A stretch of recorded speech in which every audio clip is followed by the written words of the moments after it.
Welcome to another episode of Frights and Flicks, celebrating the Halloween season.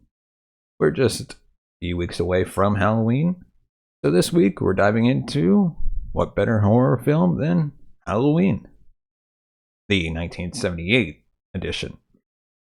Released in 1978, Halloween, directed by John Carpenter, is widely considered one of the most influential horror films of all time. With its iconic villain, atmospheric tension, and memorable score, the film has transcended generations, spawning sequels, remakes, and countless imitators. Carpenter's Halloween set the standard for the slasher genre and solidified its place as a staple of horror cinema. In tonight's episode, we'll explore the film's plot, characters, direction, cinematography, soundtrack, and legacy to understand why it remains a beloved piece of cinematic history. As you probably know, or if you haven't, Halloween opens on Halloween night in 1963 in the fictional town of Haddonfield, Illinois. A young Michael Myers, then just 6 years old, brutally murders his older sister Judith with a kitchen knife after she has sex with her boyfriend.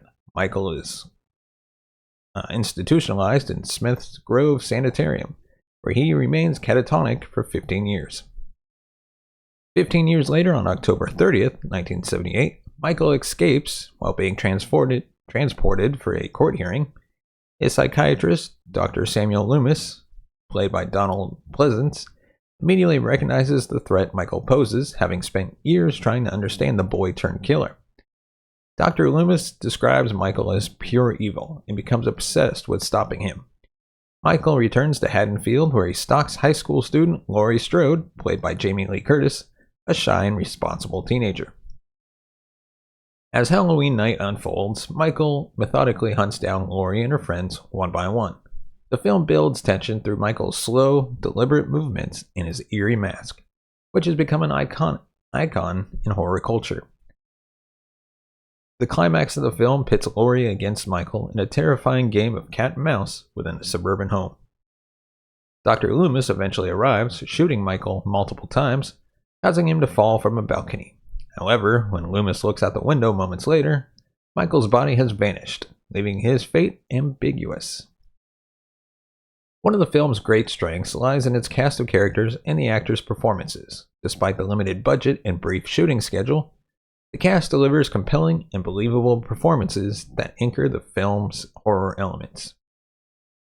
Laurie Strode, portrayed by a then unknown Jamie Lee Curtis, is the quintessential final girl, a trope in horror films where the last remaining character, often female, faces the killer and survives. Laurie is smart, resourceful, and protective, which makes her a relatable and endearing protagonist. Curtis's portrayal is both vulnerable and strong, making Laurie an iconic figure in horror.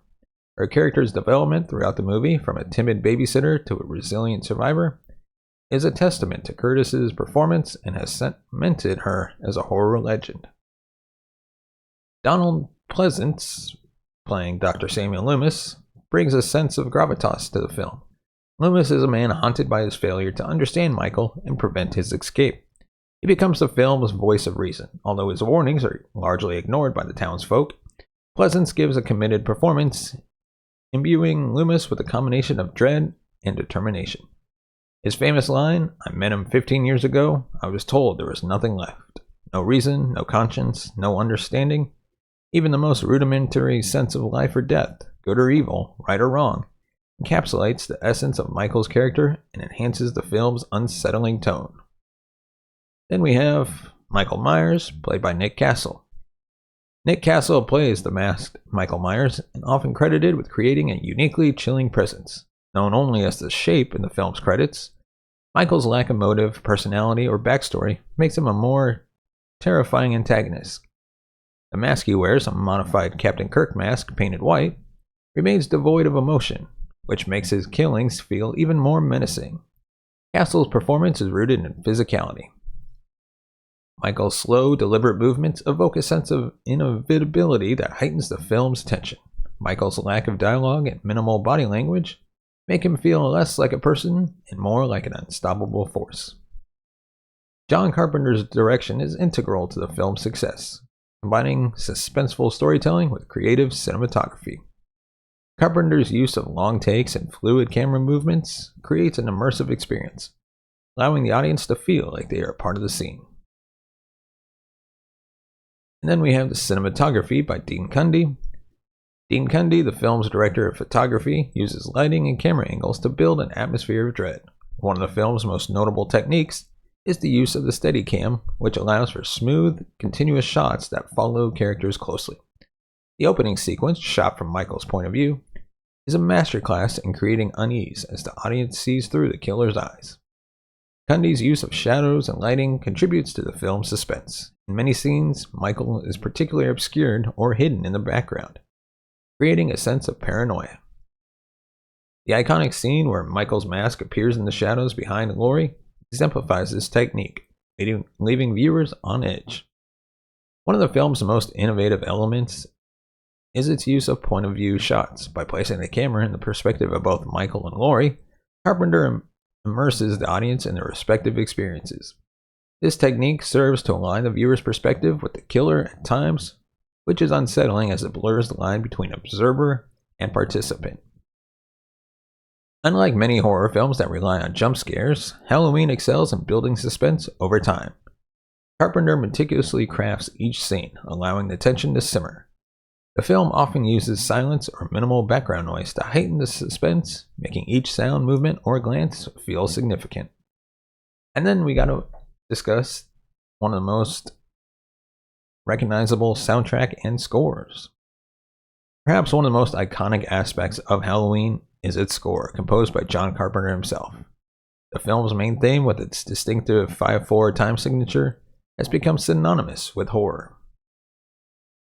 The simplicity of the score is what makes it so effective. Carpenter's use of repetitive piano notes, combined with synthesizers and occasional electronic flourishes, creates an atmosphere of unease. The theme's relentless rhythm mirrors Michael's steady pursuit, amplifying the tension. Throughout the film, Carpenter uses music sparingly, allowing silence to play a role in building fear. In addition to the main theme, Carpenter created several other motifs that recur throughout the film. These motifs, often consisting of just a few notes, are strategically placed to underscore key moments. For instance, a subtle musical cue signals Michael's presence, even when he's off screen, allowing the audience to feel his looming threat. Halloween had a profound impact on the horror genre, especially in the realm of slasher films. Its success spawned numerous sequels, reboots, and imitators, many of which borrowed heavily from Carpenter's approach. While Halloween was not the first slasher film, it popularized many elements that would become hallmarks of the genre: a masked killer, a final girl, and a high body count. The film's success led to the rise of other slasher franchises, such as Friday the 13th and A Nightmare on Elm Street. These films, inspired by Halloween, further solidified the slasher genre as a horror staple throughout the 80s. The character of Michael Myers has become a cultural icon, with his mask and jumpsuit instantly recognizable. Laurie Strode, as one of the first final girls, set a precedent for strong female characters in horror. Over the years, the film has garnered critical acclaim and has been studied for its innovative techniques and themes. In 2006, Halloween was selected for preservation in the United States National Film Registry, cementing its status as a culturally significant work. The original Halloween spawned an extensive franchise, including multiple sequels, a reboot by Rob Zombie in 2007, and a new trilogy beginning in 2018, which was overseen by Carpenter and director David Gordon Green. Each iteration of Halloween has brought new interpretations and expansions to the story, though the original remains the definitive version for many fans. The 2018 sequel, which ignores the events of previous films and serves as a direct follow-up to the 1978 original, is particularly well received for its modern take on the story while honoring Carpenter's vision. Beyond its surface-level scares, Halloween explores several deeper themes and symbols that contribute to its lasting impact.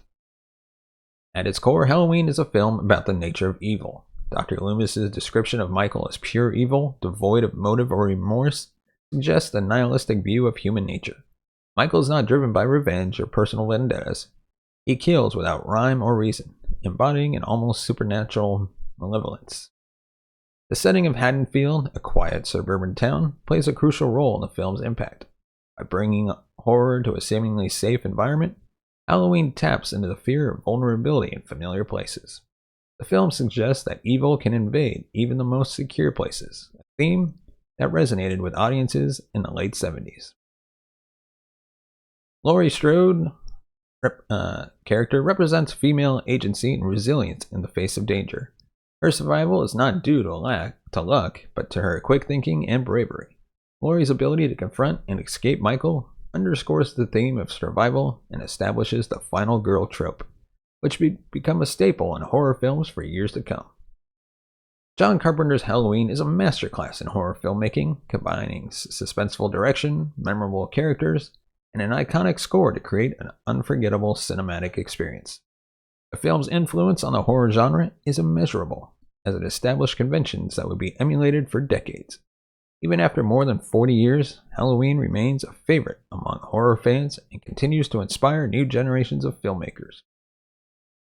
By blending psychological terror with visceral scares, Carpenter creates a film that resonates on both an emotional and intellectual level. Michael Myers, with his blank, emotionless mask, represents the unknowable evil that lurks in the shadows, while Laurie Strode embodies the strength and resilience needed to face it. As a testament to its lasting impact, Halloween remains as terrifying today as it was in 1978, proving that sometimes the simplest stories are the scariest. So before we go, we want to hear your thoughts on Halloween in the comments section below. And which Halloween movie did you like the most? For me, it's gotta be the original. Like, nothing beats an original. And of course, we gotta shout out our affiliate of the episode, and that is the Original Monthly Beer Club. If you're watching a film and you need something to drink, then check out the Original Monthly Beer Club. Are you a craft beer enthusiast or just looking to explore the world of unique brews? Then let me introduce you to the Original Monthly Beer Club, the ultimate way to discover new and exciting beers every month. With the Original Monthly Beer Club, you'll receive a hand-picked selection of 4 craft beers from award-winning microbreweries across the country. Each shipment is curated by experts, ensuring you get a variety of styles, flavors, and brews that you won't find at your local store. From hoppy IPAs to smooth stouts, there's something to satisfy every palate. Every box comes with detailed tasting notes, food pairing suggestions, and insights into the breweries behind the beers. It's like a guided tour throughout the world of craft beer, all from the comfort of your home. So whether you're a seasoned beer lover or just starting to expand your taste, the Original Monthly Beer Club makes discovering new brews easy and exciting. Don't miss out. Join today and raise your glass to adventure. And of course, if you want to support the channel in other ways, you can of course buy us a coffee at buymeacoffee.com/cinemagold. Your support helps the channel grow, upgrade our equipment, bring a new host, pay them, and take this show on the road. We'd love to be able to record episodes live from Comic-Con or D23 or other major entertainment events across the country, and your support can help make that happen. So whether it's $1, $5, $10, $20, $50, $100, $1,000, any amount you give is very appreciated. So as always, don't forget to give us a thumbs up, hit that subscribe button down below, hit the bell notification button to be notified of our next Frights and Flick episode next week. And with that, thank you so much for watching and listening. We'll see you next time.